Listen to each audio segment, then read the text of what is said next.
అనగనగా సువర్ణవనం అనే పెద్ద అడవిలో ఎన్నో జంతువులు సంతోషంగా జీవించేవి.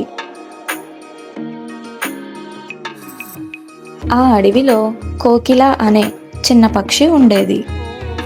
అది చాలా మధురంగా పాడేది. ఉదయం కోకిల పాడితేనే అడవంతా మేల్కొనేది. కానీ అడవిలో ఒక నక్క ఉండేది. అది కోకిల పాటను అసూయతో చూసేది. ఇది పాడుతుంటే అందరూ దీన్నే చూస్తున్నారు, నన్నెవరూ పట్టించుకోవడం లేదు అని నక్క అనుకుంది. ఒకరోజు నక్క అడవిలో పుకార్లు మొదలుపెట్టింది. కోకిల పాట వల్ల అడవిలో ప్రమాదం వస్తుంది అని చెప్పి జంతువుల్ని భయపెట్టింది. జంతువులు అయోమయానికి లోనయ్యాయి. ఇప్పటి నుంచి కోకిల పాడకూడదు అని నిర్ణయించాయి.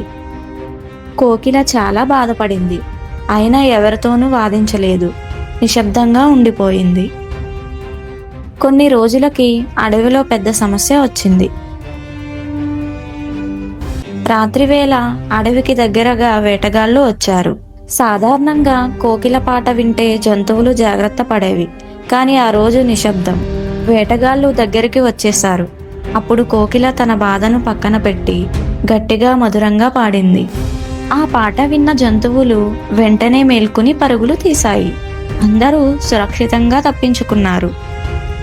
అడవికి రాజైన సింహం ముందుకు వచ్చి అన్నాడు, నీ పాటే మాకు రక్షణ.